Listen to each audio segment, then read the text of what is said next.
We will not copyright or trademark that. We do not have the rights to this at all. Please do not sue us.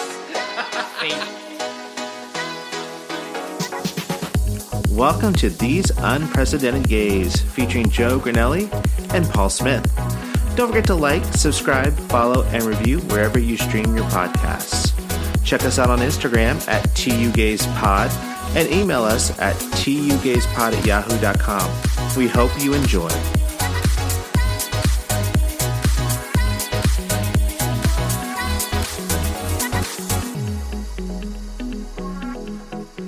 Are you paying attention? Are you paying attention? Are we ready? You heard the clicks? The drum beats? I know. Where is he? Oh, our intern started a little early on that one. Wait, I can't see him. He's over on the floor. Oh, He's he doesn't want to be on the couch. Who are we talking about? Huh? Who are we talking about? Well, I gotta introduce us first. We don't matter. Not in today's episode. We're These Unprecedented Gays, and I'm Paul. Yes, and I'm Joe. Okay, so we are talking about, because we'll just get right into it. Our Jump, week and girl. stuff. Jump. I'll start. You start. Because we have a new intern. He's not fully an engineer yet, but his name is Baxter. He's amazing. He is a lab mix. We're not entirely sure what kind of mix, because his mom was rescued for Ensenada. We just know he speaks Spanish. Yes, see. And he gets 5G down there. Stop it! Although he hears more no than see right now. Yeah. There wasn't a lot of 5G in Europe. Yeah. Oh, really? No. So Mexico has more 5G than Europe. So he is a lab mix, we think, with terrier and stuff like that. He is one of like 12 puppies out of a litter. That many? Yeah, and the mom is brindle, but he is the only brindle out of the siblings. What's brindle? The kind of coloring that he has. Oh, I didn't know that. Yeah. Huh. All the other ones were kind of like that golden yellow color of a lab, kind of. Oh. So, he's amazing. And Baxter, we picked that name because it means baker. Oh. And Andy's a baker. Yeah, he's a master baker. Okay. But yeah, no, he just got snipped. We picked him up on Thursday of last week, and Andy left on Friday, so I spent Wait, where did you most of the go? weekend. I had a singing contest. Oh, that's right. In Arizona. Oh, did you just go like overnight? I flew out Friday afternoon and flew back early Sunday morning. So just like okay. 36 hours. Where in Arizona? Phoenix? Gilbert. Where's Gilbert? Which is apparently a big Mormon. It's a very big Mormon, yeah. There's a huge Gilbert, Yep. Arizona. Beautiful. I've never been. It's a suburb of Phoenix. Okay. Yeah, it's like 30 minutes outside of the Phoenix airport. It's what, a 2-hour flight? Hour and a half? Hour flight. Oh, that's not bad. Yeah, it was easy. I mean, I got on a plane to come home at 6 in the morning, and I was home by 7:15. Oh my God. All the taxiing and stuff. So. Really? Yeah. Damn. So, Phoenix, or not Phoenix, what is it called? Griffold? Gilbert. Gilbert. Not, is it like, would you recommend? It's very suburban. So, Okay. there's a lot of strip malls. Okay, I can get on board with I almost got that. the feeling like it was a dry. It's not, but it seems like a dry town With the Mormons. because there's very few like bars, restaurants. There's no place that I found that isn't in a strip mall. Yeah, you have to go to Scottsdale or by the When you college. said dry, I was like, yeah, Arizona's like, there's no humidity there. I was like, there's a desert in there. I mean, like the alcohol. Yeah. And he had to bring that wet ass. His wab. Exactly. His wet ass. It was dripping, sopping, moist. But it's a dry heat. Dry heat. So, So you got so he Baxter. left on Friday, and then so I was with Baxter all weekend and stuff. So, we're already teaching him how to sit and lay. I and- know, it's a prodigy. I You know. have a protege. but I also have a lot of scratches and, It's fine. Punctures from. Just put on some Vaseline. You'll heal great. Aquaphor. Don't put on Neosporin, though. That's not good. Oh, really? Yeah. Oh, my God. So, tip out there, listeners, if you have a cut, Neosporin is actually bad for it. Oh, because you're supposed to use Neosporin on a scab, right? So I learned this because I had to do like a telemedicine dermatology appointment because they had like some weird thing on my finger. Fungus. Right, yeah. From fingering. From the butthole, yes. Yeah, okay. But I was like, oh, I have Neosporin. She's like, don't use Neosporin because it's basically, it kills off all of the like... The good bacteria, too. The good cells that are growing to heal. So basically, it's like the makers of Neosporin like marketed Neosporin, and like all the doctors are like, don't use it. So if you have a cut, just use like Aquaphor Vaseline. Oh. So just slather it up. I only use Vaseline when I'm in street fights. I put that on my face and stuff. The punch slide right off. You don't use baby oil? Girl, you need to use some baby oil. Why am I going to carry baby oil for? I'm like, just a little Vaseline. Because you a baby. Well, let's do it. Baby oil for the baby girl. The last street fight you were in was what, like 4 years ago? No, it was this past weekend. You don't know. You were out of town. I know, right? You don't know what had to do on It involved a remote control and Alexa. No, because he had to take out his earrings and all. You were getting those are scratches from cat fights. That's right. From the nails, the talons. I'll do my little Cardi B. I would love to do like get acrylic nails, just like do the tap on everything. But like I feel like I would not be able to function because it's like I don't know how like girls have like the long nails and like they like can text and like open things. I couldn't do it. How do people wipe their butts with long nails? That's the question I ask all the time, and the answer is I don't know. Bidet. The answer is you have a bidet. But think about it. You can get poop nail. I have to tell you this. Uh-oh. I can't believe Nick is searching this on his I just looked it up. There is a YouTube video how to wipe your ass with long nails. Are fake nails sanitary? It's instructional. Okay, so I don't know if me. I told you guys this or not, but like my sister used the bidet. Okay. After I left, and unfortunately, the water pressure doesn't reach all the way up. Oh no! That's what we were hypothesizing. Oh, no. Because of the boost. Because of the raised chair that she has to use. Oh, so no. they had to drop the chair, and hopefully it works out.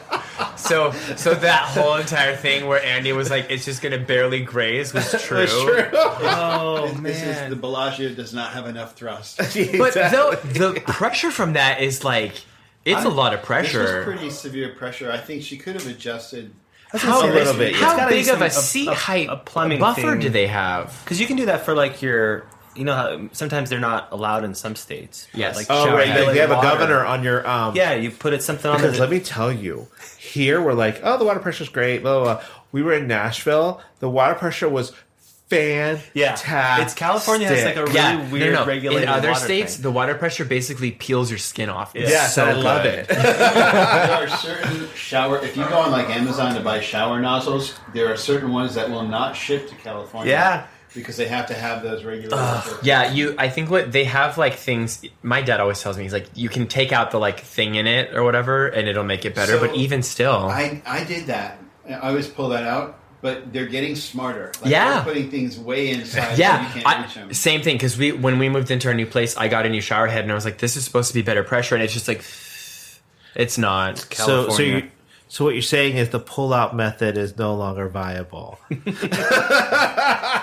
don't think I don't think the pull-up method has ever been viable. Maybe. I don't know. I think that's how my dad I've never was done made. it. Oh, Ask a Catholic. I was going to say my dad is a result of failed birth control. Is I think he the pull-up really? method, yeah. One too many strokes. You know, back in the day, it was the rhythm method. You had to count days, and you would only have sex during like the times when you were supposed to not be fertile, or the woman was not supposed to be fertile, based on cycles and stuff like that. But Science. It wasn't science. It wasn't like measuring temperatures. It was math. Right? So much easier to be No gay. one's good at math. No. Well, and they have like, if you are in a male-female sex relation, Ew. like girls have those apps like that they can track, and like I think they're pretty accurate nowadays. So it's like they can actually do good things. I mean, your Apple Watch can probably tell you when your body temperature is higher. Oh yeah, they can sense all that stuff. Yeah, actually, that's really funny because when I got my watch, it was like, "Do you want to do cycle track?" And I was like, "What?"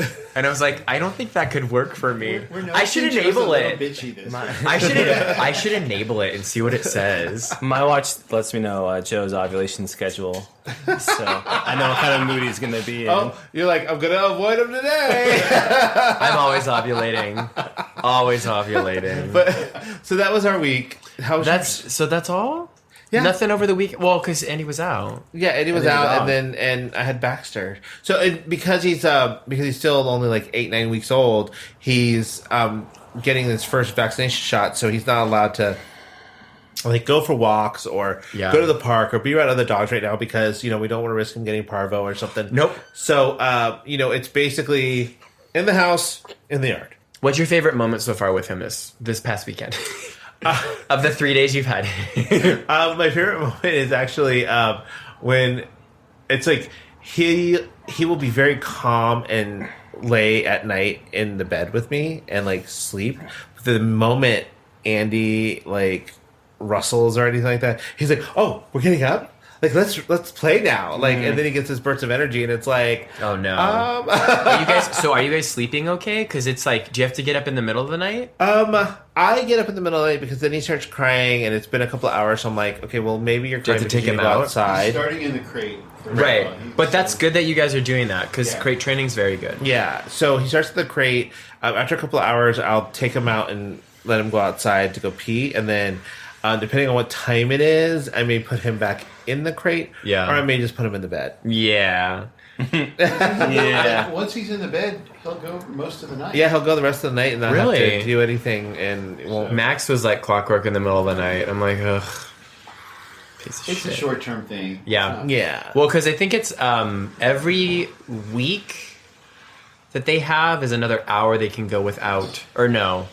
Every month is the amount of time that they can be without going to the bathroom. Wow. Oh. Okay. Don't quote me on that. I won't. That is not science. I think that's what they told me at the place that when what I your adopted. cycle tracker says? I know. I think I'm ovulating. How was your week, Jeff? Well, so we went to Big Bear, which was great. I love Big Bear. I think it is like, I don't know. Have you guys been to Tahoe, Lake Tahoe? Up in Northern California? I feel like they're the same. So you have like, they're like lake communities and there's like wood cabins. It was freezing cold at night, like literally freezing. It was like 30 degrees. Oh. I learned that Nick is a great fire maker. Oh, okay. You could be on Survivor. It's my Eagle Scout in me. He's like, I'm going to go make a fire. I was like, okay, cool, do it. And he's like, do you want to put the log? I was like, no, you do it. Like, if you're going to make the fire, then like... Put the log on. Is that like a euphemism? No. Oh, okay. It was not. But we had to like, I mean, we were in wilderness. I mean, so we get in on... It needs kindling and blow. Yeah. I honestly, like, it was, he would like put the whatever and it would just like appear. And I was like, okay. There was like kindling or whatever. Yeah. And blowing. Yes. Did you blow it? Sometimes, yes. But I love the smell of a fire, like the burnt scent, like burnt wood. Your clothes yes, and stuff, and then like you like if you have like a sweatshirt or something, then like you don't obviously like you like bring it home and like you like forget about it and then you bring it out and you're like, oh, it still smells like campfire. So it was fun. We did a hike on the second day we were there, which turned out to be really hard, and we brought Max along because we're like, oh, it'll be fine. And it was like, what, 12 and a half miles. Oh. Which was, well, so it was like really rocky. And I was like, that's fine, like little pebbles. But it was like wilderness rocky. So I think Max... That's different than suburban Rockies. Yes. Or Rocky from Philadelphia. What's Rocky from Philadelphia? Rocky Balboa. Hey. Oh. Yo, Adrian. Yes. So it was fun. I mean, the hike was obviously a lot, and then we just kind of like relaxed. It was nice to just like be out in the wilderness. I just want to add about the hike. Joe was like, "It's gonna be fun. There's gonna be great views of Big Bear." Oh, and there were no views. And we went all the way up this fucking mountain, which was it was a good hike. It was fun. Like, and had I known it was like, there's not going to be a reward at the end of this, I would have had different expectations. So I had looked up a couple hikes, and one of them was like beautiful lake views, and that wasn't the one we did. No, we did the Rocky one.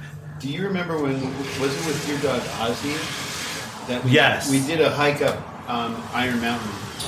Where's Iron Mountain? Here in Poway. It's only like a 2-mile hike. It's not that's not bad. It's a steeper hill. Okay. And you get a great view when you get to the top. I love that hike. That's fun. But his dog at the time made it like 3/4 of the way, but then they were done. And we had to carry him the rest of the way. Yeah, we had to carry him back down the mountain. Max was like, that animal is a demon and just a pure energy source, like Energizer Bunny. But like the minute we left and got into the car, he passed out. He was done. But he was done. I just want to mention that Joe keeps saying in the wilderness, like they're on Naked and Afraid. We actually it was like a way. Like we saw two people on the hike. That's it.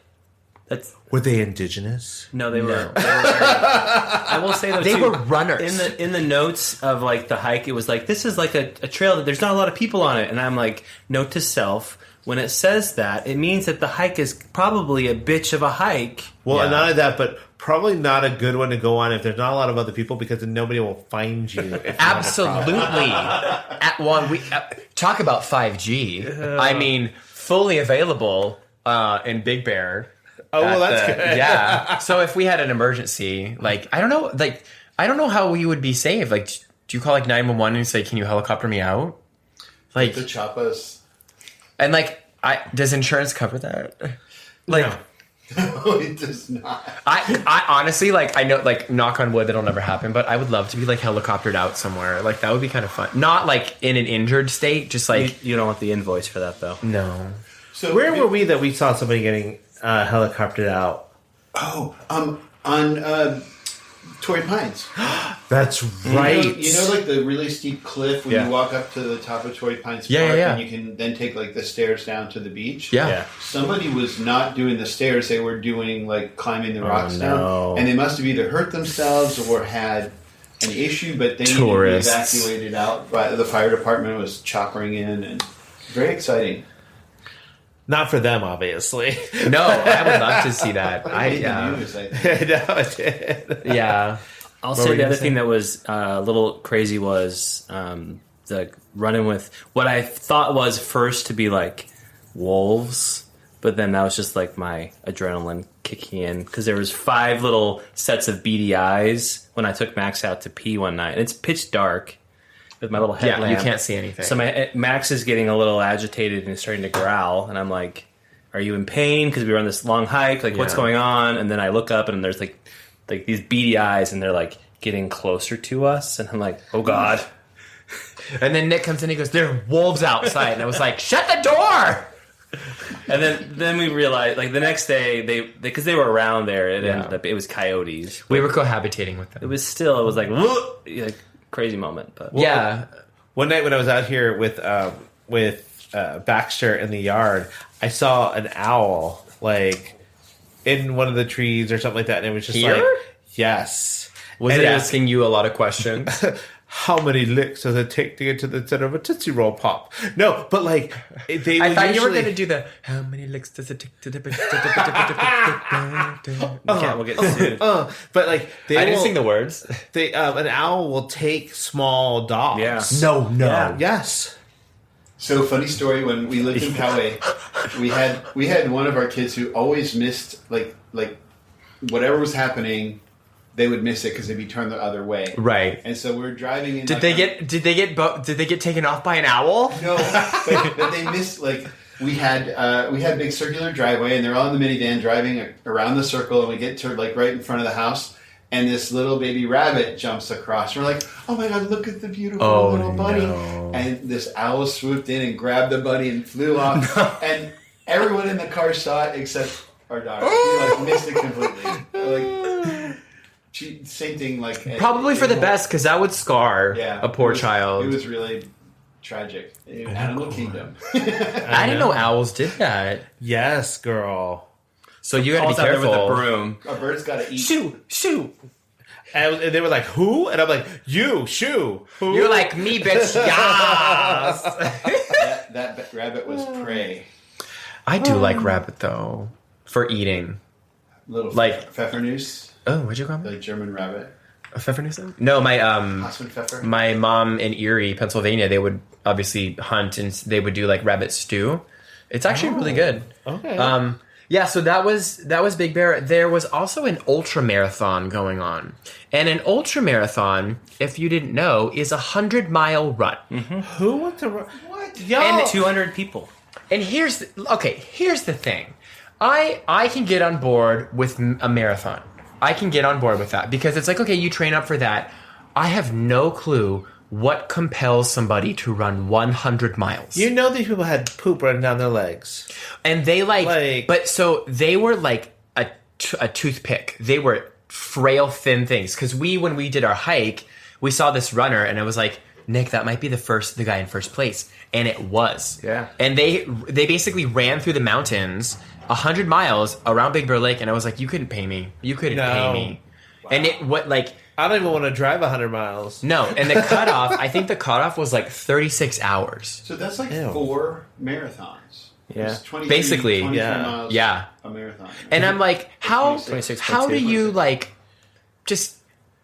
you go for like 16 hours nonstop?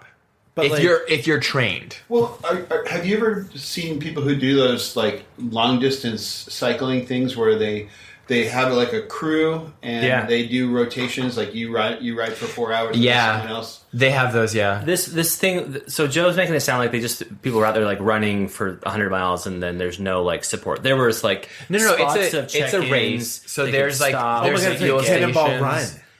But runners. They only measure your time like while running, and that's how you decide. It's from start to finish. Yeah, so if you each stop, checkpoint that has adds to to be your done by time. certain time. No, Yeah. if you stop to rest, your clock is still going. Yeah. Okay, but like, have you ever seen those pictures of people at the end of a marathon where like they've soiled themselves? No. Yeah. So I had one of my bosses years ago. Like he was turning 40, and his life goal was to run a marathon, and so he did it. And I mean, he was in decent shape anyway, and he trained for it. But he said the last 5 miles, like he lost his everything. But he definitely in the last mile lost his shit. Literally. Like I was telling one of the girls at work about this, and then I looked at a picture and I almost threw up because I was like, "Here it is." Ooh. Like if Ironman triathletes, so the Ironman triathlon is like Tony Stark.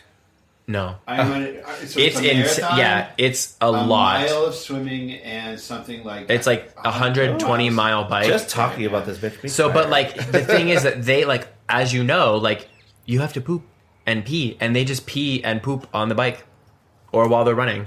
So we didn't see any poop or pee, thank God. But we did see some hot people. Oh my! There were a lot of runners. Bulging penises and the spandex running shorts. But they have to keep it all together because you can't just be running for 100 miles with your thing just flapping in the wind. It is Floppecia. That's their name. There was a guy that had finished, and I was like, "Oh, hello," and he was out. Okay, but was it hanging out the bottom because those running shorts are kind of short? No, he had it was compression shorts, but it bulged. He was compressed. His dick was touching the other side of the street.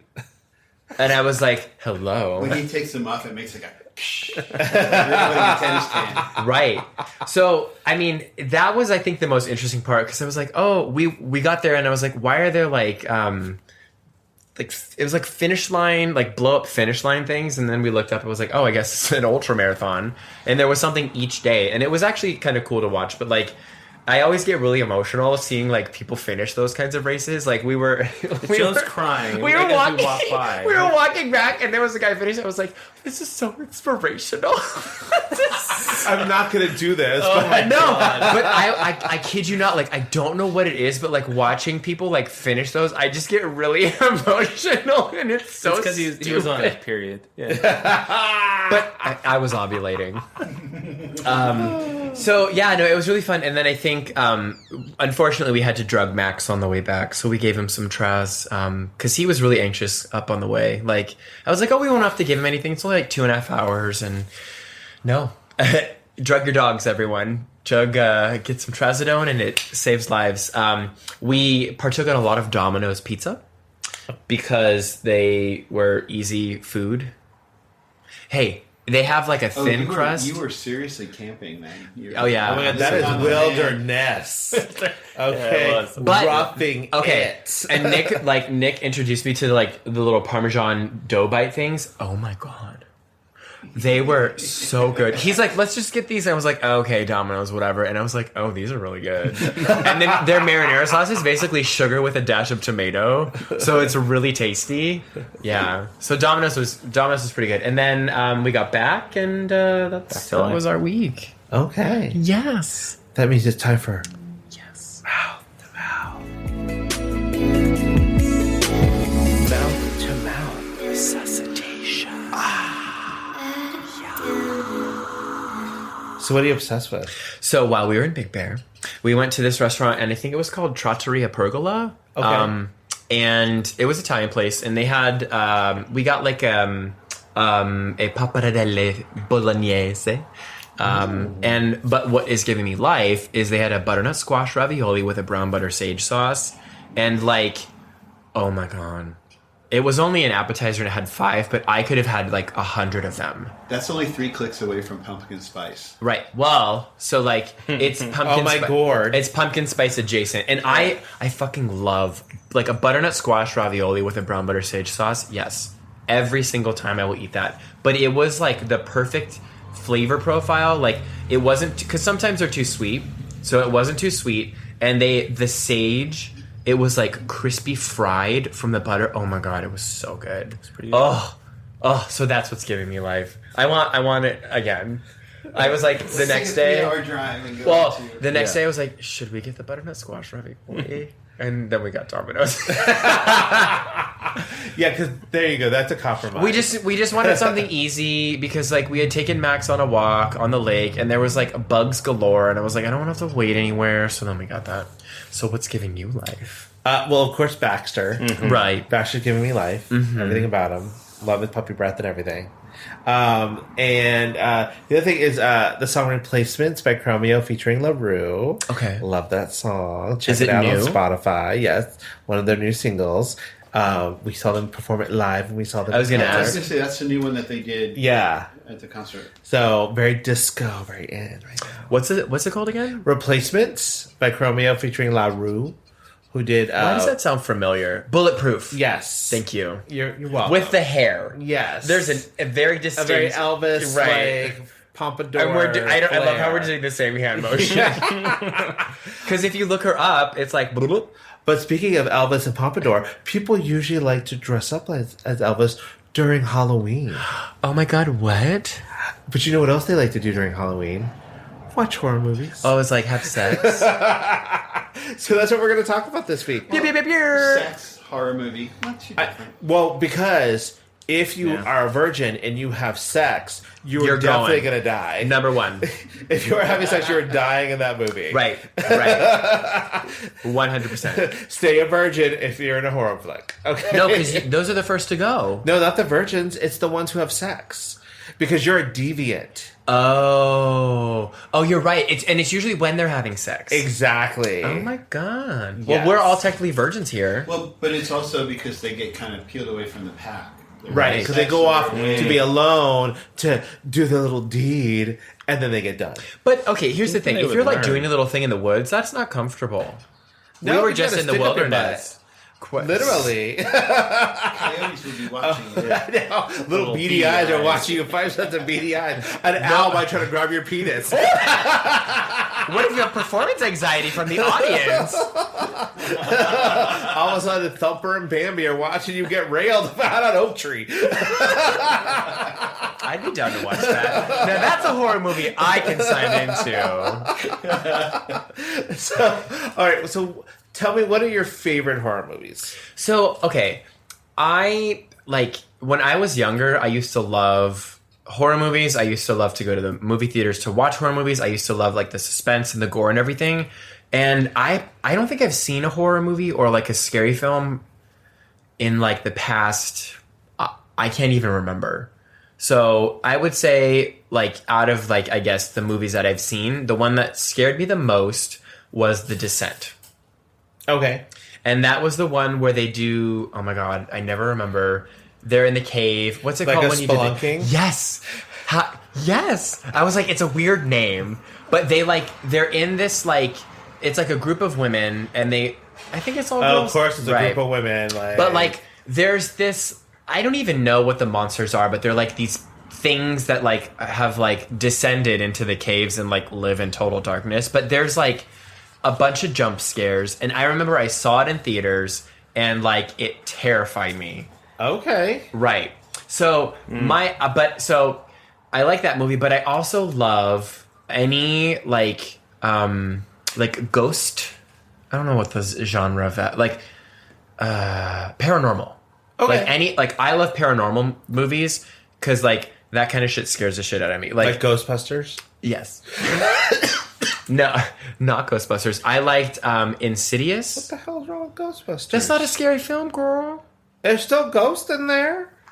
Paul's definition's a little bit. Girl, so is yours Casper? Casper could fall under the umbrella of horror. This is the conversation we had earlier today. And also, He's got a big umbrella. And everything falls under it. That means that the Haunted Mansion movie we just watched on Disney Plus would also follow because it had ghosts in it. And those people died. Some of those people died a really horrible death. That's true. That's true. So okay, when I think of horror movies, I don't think of Disney. Okay. Because I would like Paul. my like ranking is like, did I get scared? And I didn't get scared from Casper or Ghostbusters. All right, the one example he had that was pretty kind of okay. I can see your point was The Sixth Sense. The Sixth Sense. That's like a thriller scary. Correct. Yeah. So it's definitely a horror film. Oh, 100%. Yeah. It kind of sneaks up on you though. You don't realize it's a horror if you don't know the gotcha. Right. And then that's M. Night Shyamalan Ding Dong. Yes. And Signs is another good one. Him and Timothy Chalamet Ding Dong should make a movie together.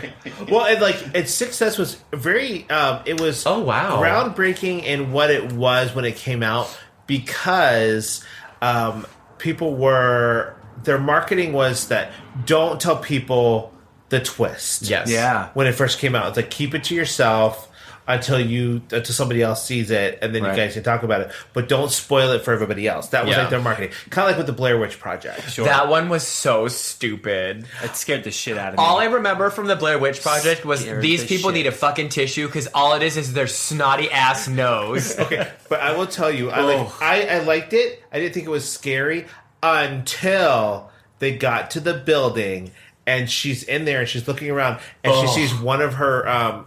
There's three of them. One of them, the guy was standing in a corner, just like standing there and shaking. And I'm just like, okay, that's fucked up. But like, it was, I remember like they did parodies on Mad TV or something, and it was just like oodles of like nose boogers, and it just kept going. Like, it was like this long booger. I miss Mad TV. But also, like, we're going to get into it. We're going to get into it. But so, okay, mine, I would say my favorite horror film. Well, I take that back. I think a movie that I would watch if it were on TV, like on USA or whatever. I don't know if that's a channel anymore. Was I love how you're like USA TNT. Because they always have like that's like fucking Twister. That shit is always on cable. Okay. Like you pick a channel, it's either on TNT, USA, TBS. But I would say one of my favorite ghost movies is 13 Ghosts. Okay, with Tony Shalhoub. And, oh my god, Monk. Yes, and the dad on Marvelous Mrs. Maisel. He's in that? Yeah, he's the dad. He's Mr. and Maisel. Shaggy, the guy that plays Shaggy. Matthew Lillard, who in the 90s did a lot of like these like kind of he got big doing another horror flick. He was in and then it was like Scream was like really big for him, but like He was in Scream? I think so. I'm pretty sure he was. I just know he was in Descendants. Scooby-Doo. He was in Which, as we know, can be a horror movie. Because the writing is horrible. No, so I would say, I think a movie that I could watch time and time again would be 13 Ghosts. Okay. What about you? Okay, so I have a couple of them. Okay. Is Casper one of them? No. So some of my favorite horror films. First one is Nightmare on Elm Street, Part 3, Dream Warriors. Okay. Keeping it with the sequels. Yes. Because 1 and 2 were not good enough. No, but I don't know if I've seen the third one. Also, it was because in this one, they all had powers. Oh. So they had their dream powers. So like one, Patricia Arquette played the lead and she could pull people into the dreams. I know. We're going to talk about this too, about like how some stars started off in horror films, but like she played somebody who could pull people into dreams. Oh. And then there were all these other people that she pulled in that also had different powers when they were in there. Like in the real world, one kid doesn't really talk, but in the dream world, he has a supersonic scream. Okay. So, but also I thought a lot of the way that Freddy killed some of the people was very ingenious, even though it was banned in some countries due to the graphic drug use. I can't do those. Oh. Because he turned his hands into needles, syringes, and made somebody overdose on heroin in their dreams. Because naturally. Yeah, exactly. Were you ever Freddy Krueger? Freddy Krueger. Krueger. Yeah. And that's where they also explained who his mom was in that one. And why and how he had the burn on his face, right? Because the origin story, the neighborhood where he lived, they burned him because he, I guess, did kill the kid or something like that. But his mom was a nurse in an asylum, and then she was accidentally locked in a room with a bunch of mental patients, and she was raped repeatally, and that's how Freddy Krueger came to be. Oh. So, naturally. So, Nightmare on Elm Street Part 3, Dream Warriors, check it out. No. Oh, God. Because number 2 was not great, and then they were like, they didn't think that number 3 was going to be great, but it was. Okay. And then, Ready or Not is one of my favorites. We've watched that twice. I've never seen that. Okay, so it's about this girl who marries into a family, and on their wedding night, they have to play a game. Is this a new movie? Yeah. It's pretty new. It's like only the last couple of years it came out. And so they have to play a game, and if she survives the night, because they're going to try to kill her, she doesn't know this, so they play hide and seek, and she has to last until the morning. Oh my God. Or, if they don't kill her, all of them die. So they have to kill her. So, it's an amazing movie. Like, watch it. It's called Ready or Not. Is it gory? I can't watch gory movies. Would you call it gory? Yes. That's there my is thing. a lot of like gratuitous gore. I don't like the gore. Yes. That's my thing. Like the Saw.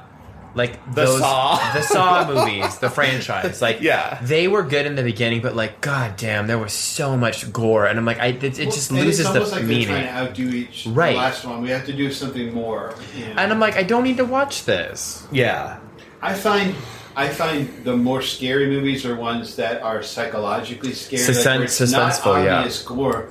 But what was the one, The Ring, where the little girl looked into the television? And that one scared the shit out of me. It was scary. Yes, and it had a taste. It was tasteful gore. It was just enough. It was like, hey, you're not gonna slice your neck open. Right. So another one that I loved is Cat's Eye, and it starred Drew Barrymore. Okay, and it was like an anthology movie where it was 3 different stories based off of Stephen King's short stories. Well, 2 of them were Stephen King short stories.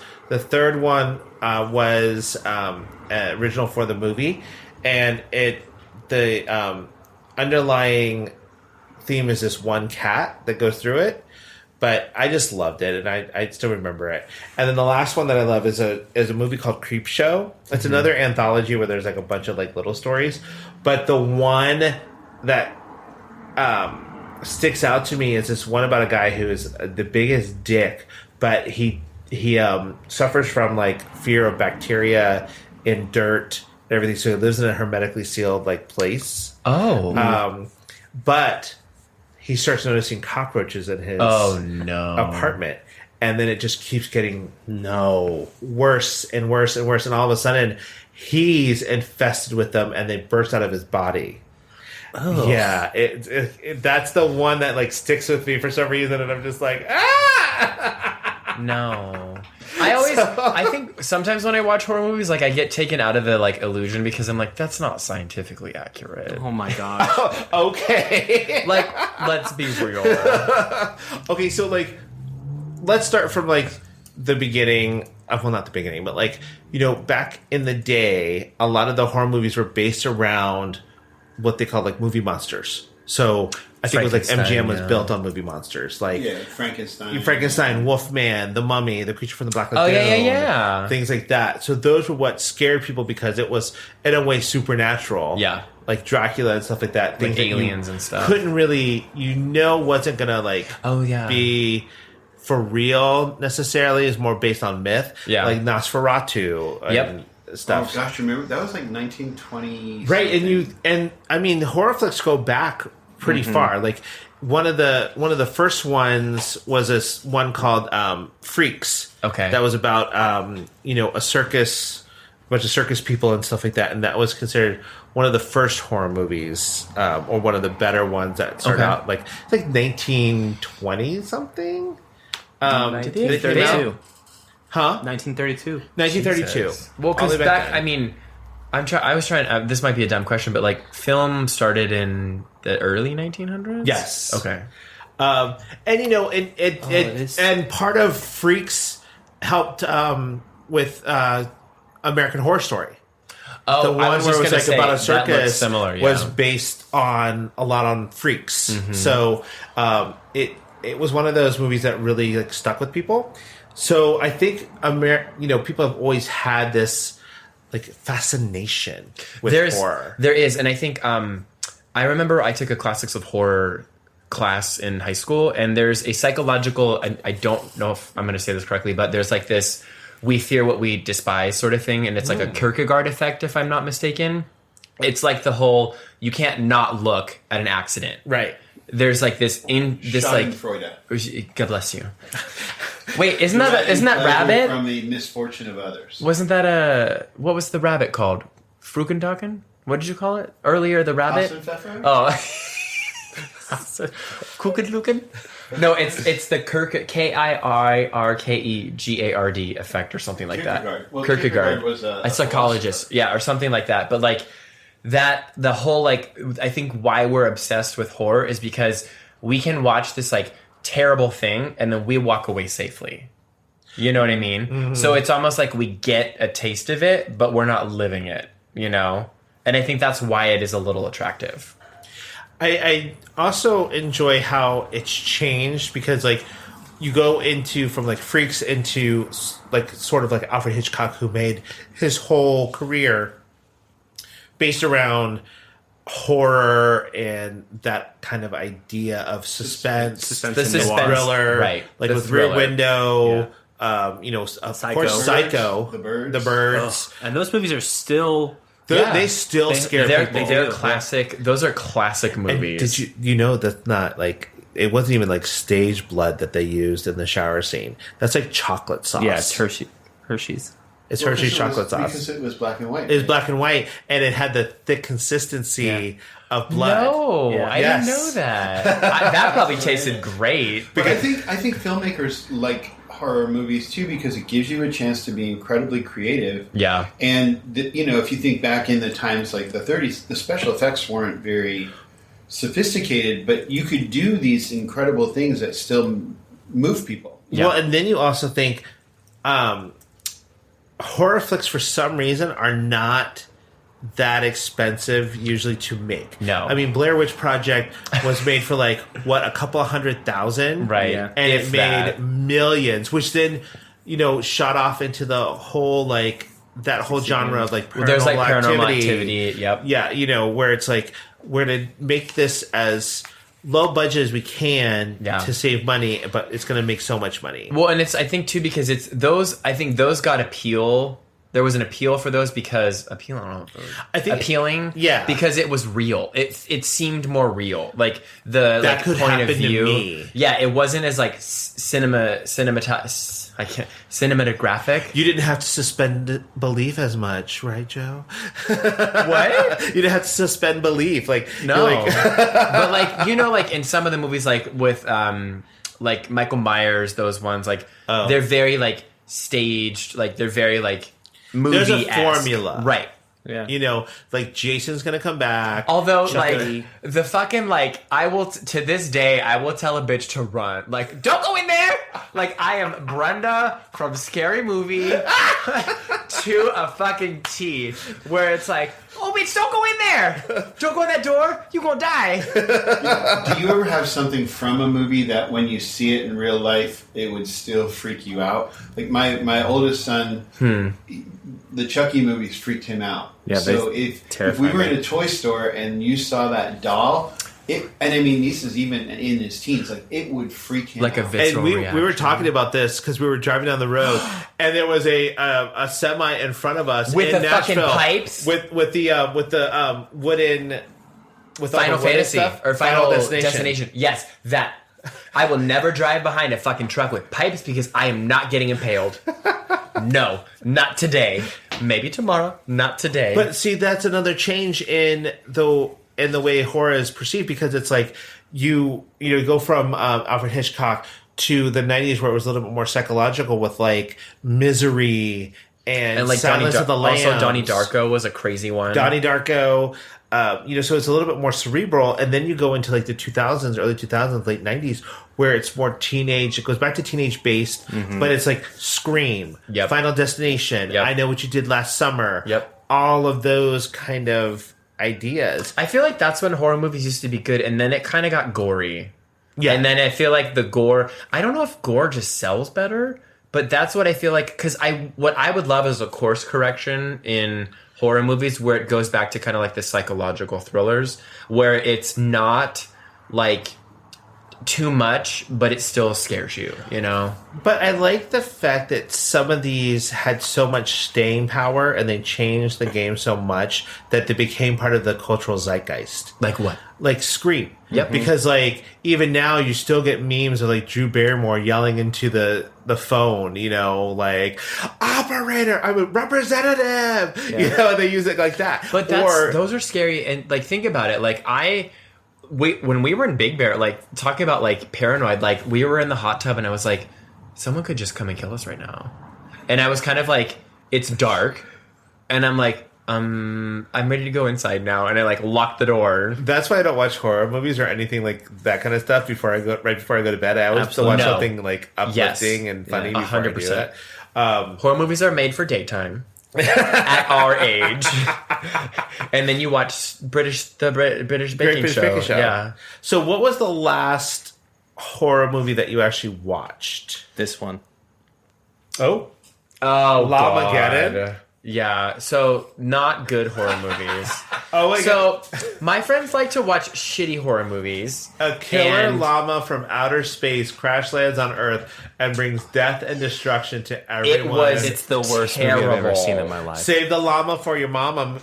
Okay. No, I think like we watched. This was literally no. That's not the one I'm considering because it's not a good movie. But the movie with Sandra Bullock, which was suspenseful.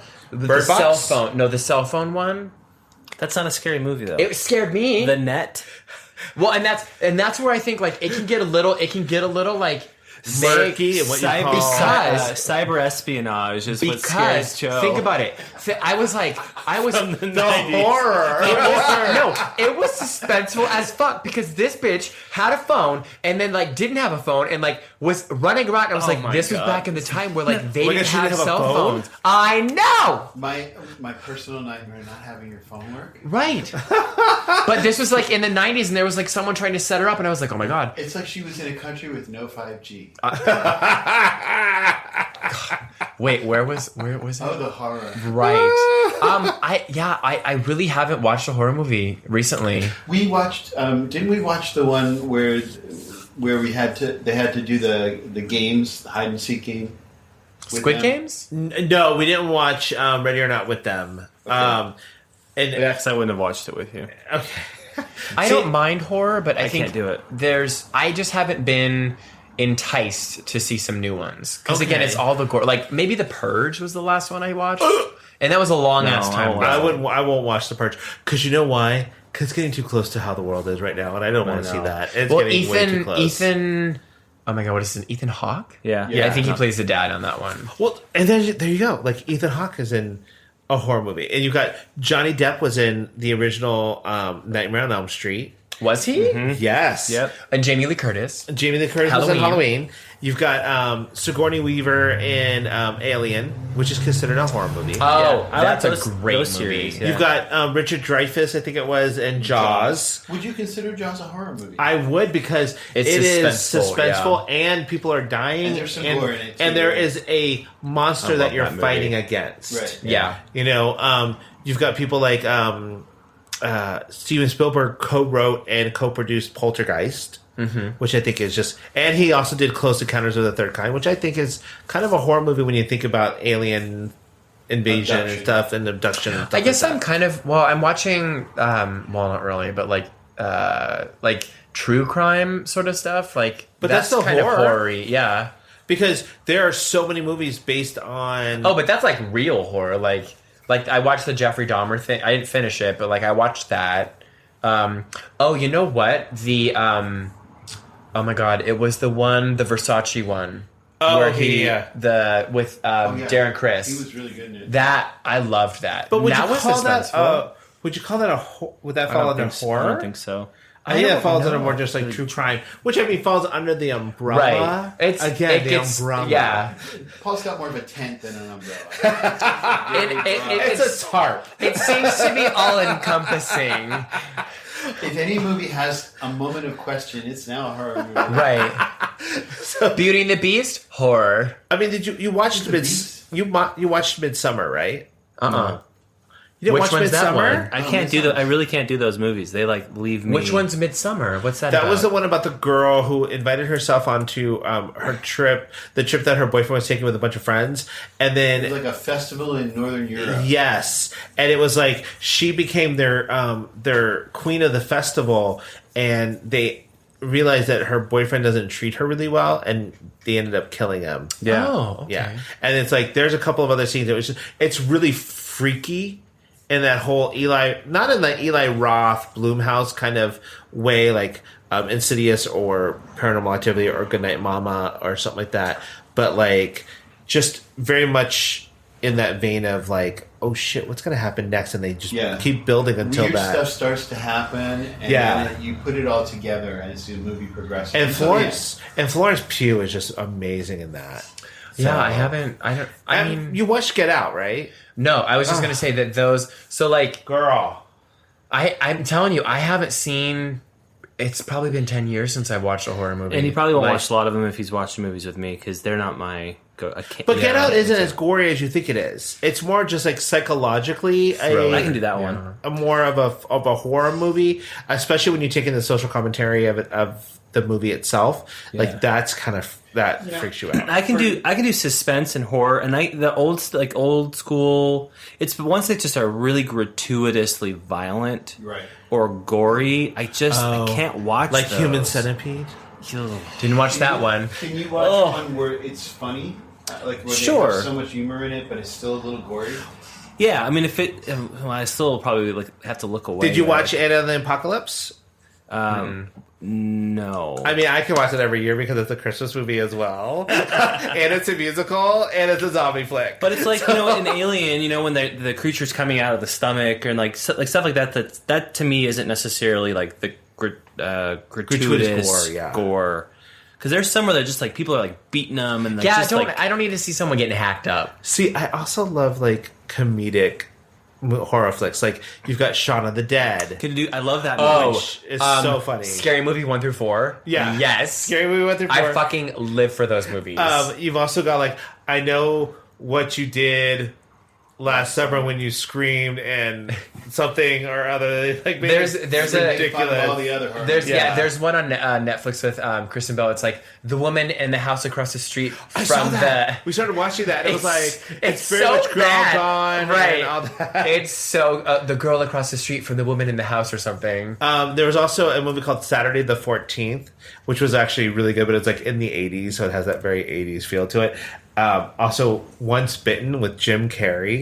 Haven't seen that one. Where he plays a virgin who, the Countess, who's a vampire, needs to feed on a virgin 3 times before Halloween, or else she'll die. Okay. So, and then you have like more recently is like The Blackening, which is a black horror film.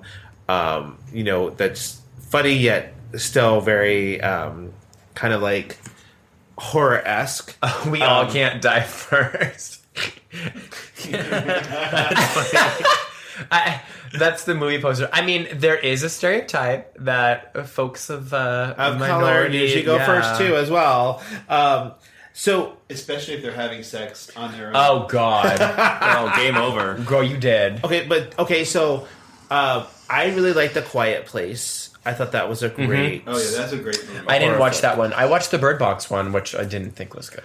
The Quiet Place is really suspenseful, and there's a couple of jump scares. Movies. Yeah, What's but the the way that premise it's on that one, it's that the aliens that invaded or monsters that invaded can hear sound.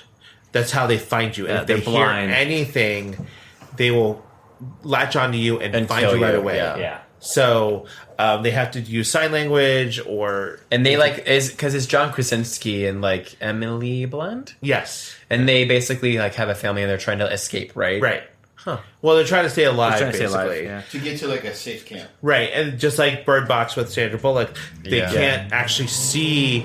They can't see anything because if you make eye contact with the aliens, then they can find you. Yeah. So, but I love those like little twist things like that. Yeah, like when you like with The Sixth Sense, you had that little twist that you didn't know about until the end, where spoiler alert. Bruce Willis is actually dead. He's a ghost. He's a ghost. That is so effective when it makes you rethink everything you just experienced. For right, the last exactly. 2 hours, right? Yeah, I mean that M. Night Shyamalan Ding Dong. When he does it well, he does it well. Like he did Signs, and I like the movie Signs. Oh, okay. Here's the thing. Oh, tell me the thing. The aliens can be like shoot off with water. Yes. Like just move to Seattle, bitch. But that's what it comes down to. What I loved about that movie is like the little things, like because the kid always left half full water glasses everywhere, and so basically it was like, oh, we can. It's a way to trip them up and like protect yourself. Yeah, and he had the hats so that they couldn't get their couldn't take over their minds. I did not like The Village. Oh, it's terrible. The Village was terrible. Horrible. Really? Isn't like The Village? I was like, oh, you finally get over the wall and their civilization. Oh my god. Well, it's because the whole point of The Village is it was like they had this. It was like they were keeping everyone under their own power, and they were fake. Like the Village monsters were the people inside the village. Well, just like, did you ever see the movie The Mist with social Thomas Jane? commentary? The Mist. Yeah, I saw The Mist. Okay, which and not to be confused with The Fog. Well, actually, it's not. No, I know because there is one called The Blob, or the Blob, or The Thing, or the Gentle Rain. But in The Mist, it's like there is a freak storm. A town gets covered in a mist with different kind of like, and they end up in Schmigadoon. Which is also a horror flick. No, that's Schmicago. If you don't like musicals, it's a horror. Yes, but our friend Jim thinks Sound of Music is a horror film. But actually, really funny side note while we're on that. Someone described Sound of Music as where a woman gets trafficked by the Catholic Church and forced into servitude. It was like, oh my god! When you rethink it like that, yeah. On a movie that you thought. Have you seen the like when they change? They put like scary movie backings on like Mrs. Doubtfire, and they make it like a scary movie. Oh no! Oh my god, we'll have to watch it. But they basically have like scary music, and like it's to Mrs. Doubtfire. We'll have to watch it. Okay. Yeah. But yeah, in the mist, a town gets covered in mist, and then there's like all these like different like creatures that will grab you if you walk out into the mist. So everybody's stuck in a grocery store. Oh, I think I've seen that. Yeah. Yeah, and so finally, Thomas Jane and a couple of people decide that they're going to try to leave and try to get out of the mist and get help. And people start dying, and then he ends up killing his son and a couple other people, and then was going to kill himself. But right before he did it, the mist dissipated, and there was the U.S. Army coming to rescue them. And so it was like he breaks down because he just killed his son for nothing. And it's like, oh, that's shitty. That is, or like those are the things that get you like in horror movies when like the person's like hiding with a gun, and then like there's someone that's going to come in and they shoot him, but it's actually like their husband or like their wife, Right. And then they're like, oh, I just killed my like significant other. Do you like reboots? Like Ryan Reynolds was in the reboot of Amityville Horror. I loved Amityville Horror, the original one. Okay. Wasn't that the one? Wait, That's the one about the house. I think the reboot. Where he kills everyone, right? Because the house is possessed with like ghosts because or he gets something. possessed by the house. Yes. And then like he shoots the kids while they're sleeping or something. Oh, I don't know about all that. I haven't watched the reboot. I watched the original. It's terrifying. Okay, yeah. That was the first horror book that I read that I couldn't sit in a room alone and read it. I had to leave and go and work with other people because it freaked me out.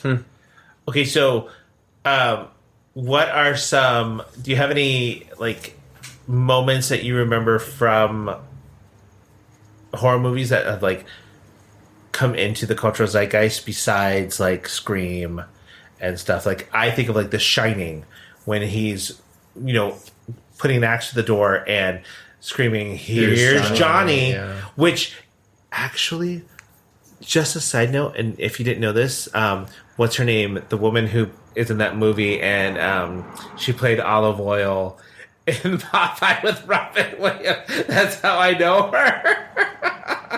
And I can't remember the name of the woman, but it's Shelley Duvall. Doing that movie was so rough on her that it broke her. Really? Yes, Wow. like she had to quit Hollywood after making that movie because it broke her so bad. Because it was that dark? It was that dark. It was such a hard...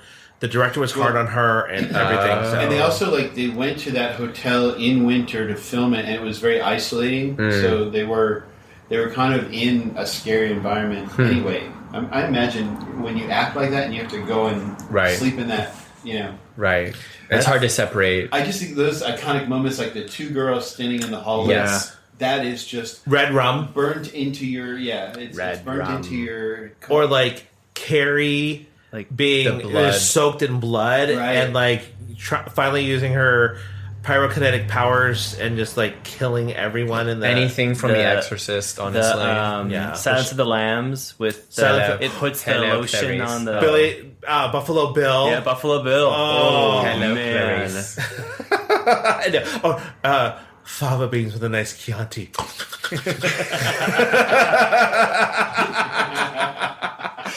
What's that? One more time? Fava beans with a nice Chianti. I can't even do it right. Oh my god. I'm trying to think like, I think all the classic movies have like staying power, but like, Saw, do you want to play a game maybe? Oh, you're right, because Jigsaw and everything. Do you want to play a game? But what's so funny is people remember the doll and everything else outside of what originally happened in that first movie because you do know Jigsaw was in that room. Yeah. He was the dead body on the ground. Yeah. And I'm like, that is amazing to me. Well, and that's like Saw, again, before they like just started doing gore, it was a very like a social commentary. Like there was one about like insurance and how like they took the like insurance head because it's like you shouldn't have to like deny people and choose who used to live. Like the guy Jigsaw or whatever, the main guy or whatever, he had like cancer or something, and so but But yeah, I mean, but then you also have like movies like The Cube. Oh yeah. What's The Cube? Oh, you never saw The Cube? It was like people are kidnapped and they wake up inside of a cube and they have to make their way out of it. That sounds terrible. But there was like one, I can't remember if it was The Cube or something, but I remember there was like a woman falls into a pit of hypodermic needles. Oh no. And she's just covered in them. Nope. And she's trying to get out, and the more she tries to get out, the more needles get stuck in her, and they're dirty needles, so it's like, yeah. I know, that's kind of freaky, huh? Nope, hard pass. I See Dead People for The Sixth Sense. That was like huge. Oy. And then the twist at Psycho. You know, that it was actually, the mom was actually dead and the skeleton was up there. Yeah. And it was just him all the time.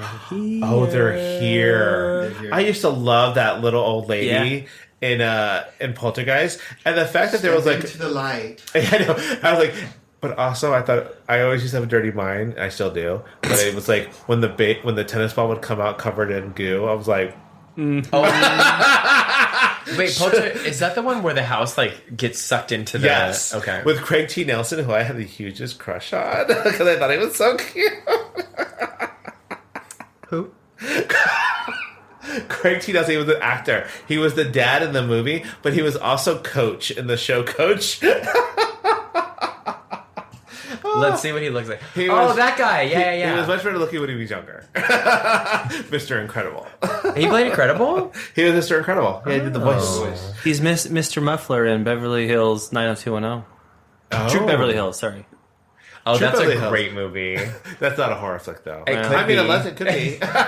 If you're afraid of rich people. Oh, there you go. Right? I see rich people.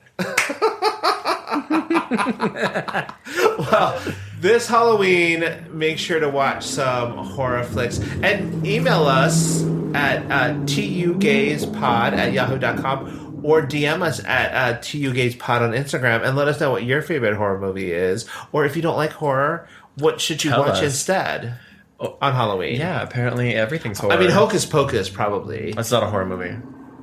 Yes, it is. Yes, it is. It's definitely a horror movie. I put a spell on you. It's Disney. It's supernatural, bitch. You just said. What's oh my god, what's the Disney movie where he goes into like the spirit realm?